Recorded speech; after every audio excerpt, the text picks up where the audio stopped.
안녕하세요, 여러분. 우화로 배우는 경영 전략. 오늘은 고슴도치와 뱀 이야기를 통해 게임 이론에 대해 알아보려고 합니다.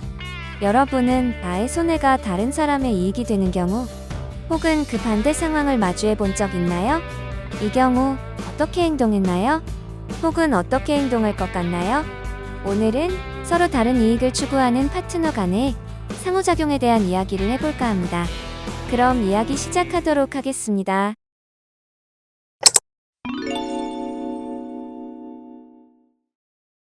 추운 한 겨울날, 고슴도치는 따뜻한 곳을 찾아 헤매고 있었습니다. 그러다 조그만 나무 구멍을 발견했으나 그 안에는 이미 뱀이 몸을 녹이고 있었습니다.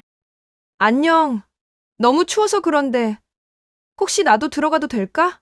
그래, 들어와. 몸 좀 녹여.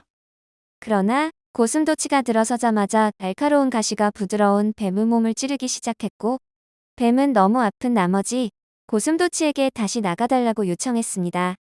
아야! 고슴도치 너 가시가 너무 아프잖아. 제발 우리 집에서 나가줘. 결국 고슴도치는 더 이상 뱀의 집에 머물 수 없음을 깨닫고 다시 추운 숲속으로 돌아가야만 했습니다.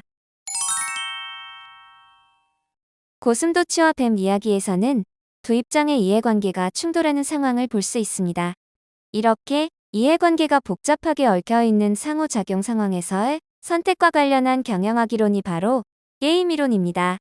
게임 이론은 여러 의사 결정자가 상호작용하는 상황에서 각자의 선택이 결과에 미치는 영향을 분석하는 수학적 이론입니다. 경제, 정치, 생물학 등 다양한 분야에서 사용되며 각 선택이 결과에 어떤 영향을 미치는지를 연구합니다. 게임 이론은 크게 4가지의 구성 요소로 이루어져 있습니다. 행위자는 게임에 참여하는 개인이나 집단으로 자신의 이익을 극대화하려는 의사결정의 주체입니다. 전략은 각 행위자가 선택할 수 있는 장단기적 행동의 집합입니다. 결과는 행위자들의 전략 선택에 따라 발생하는 결과입니다. 보통 효용과 관련되어 있습니다. 마지막으로 효용은 각 결과에 대해 행위자들이 얻는 만족도나 이익을 의미합니다. 일반적으로 수치로 표현됩니다. 게임 이론은 참가자들의 협력 여부에 따라 가장 대표적으로 비협력 게임과 협력 게임으로 나뉩니다. 비협력 게임은 참가자들이 독립적으로 자기의 이익을 극대화하려고 하기 때문에 참가자들 사이에 협력이 거의 존재하지 않습니다. 반면 협력 게임은 참가자들의 협력을 통해 공동의 이익을 추구하는 게임입니다. 비협력 게임은 이익의 합에 따라 제로섬 게임과 비제로섬 게임으로 나눌 수 있습니다. 제로섬 게임은 참가자들의 모든 이익과 손실의 합이 0인 상황입니다. 즉, 한 참가자의 이익이 다른 참가자의 손실로 이어지는 상황이 되겠습니다. 체스나 포커와 같은 게임이 대표적인 제로섬 게임입니다. 한 플레이어가 이기면 상대는 반드시 지기 때문입니다.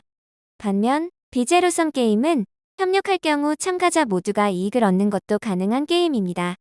한 참가자의 이익이 반드시 다른 참가자의 손실로 이어지지 않습니다. 즉, 두 참가자 모두 이익을 보거나 모두 손실을 볼 수도 있습니다. 따라서 상호 이익을 추구하거나 타협하는 방식이 존재할 수 있는 것입니다. 게임 이론의 대표적인 문제로는 죄수의 딜레마가 있습니다. 이 딜레마는 두 명의 범죄 용의자가 경찰에 체포된 상황을 가정하여 설명할 수 있습니다. 두 용의자, 죄수 A와 죄수 B는 서로 대화를 나눌 수 없는 상황에서 침묵과 자백이라는 두 가지 선택지를 가집니다. 두 죄수가 모두 침묵한다면, 즉 서로를 배신하지 않는다면 가장 짧은 2년형을 받게 됩니다. 그러나 둘 중 한 사람이라도 자백을 하게 된다면 자백한 사람은 석방되지만 침묵한 사람은 가장 높은 형인 10년형을 받게 됩니다. 만약 두 사람이 모두 자백한다면 중간 정도의 형인 5년형을 받습니다. 죄수의 딜레마는 각 참가자들이 자신의 이익을 극대화하기 위해 독립적으로 행동하기 때문에 비협력 게임이라고 할 수 있습니다. 또 협력할 경우 모두가 이익을 볼 수 있기 때문에 비제로섬 게임이 됩니다.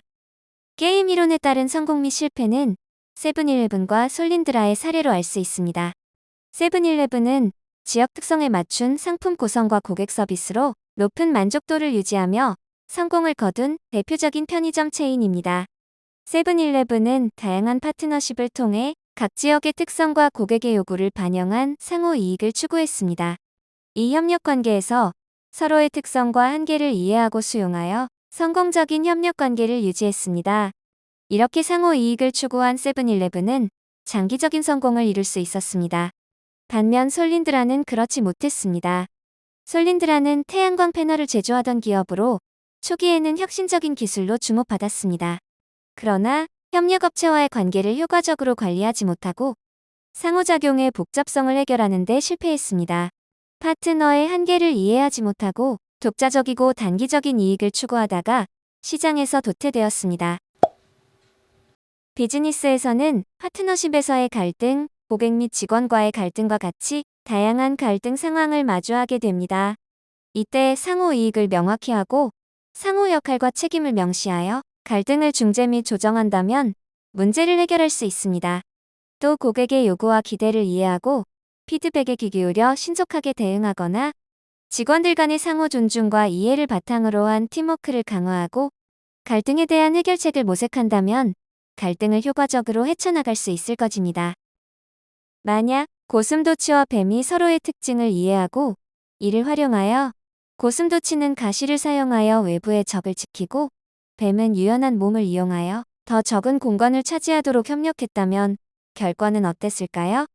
여러분은 성공적인 파트너십을 위해 상호의 이익을 명확히 하고 갈등을 중재할 수 있는 전략을 마련하여 장기적인 성장을 도모할 수 있기를 바랍니다.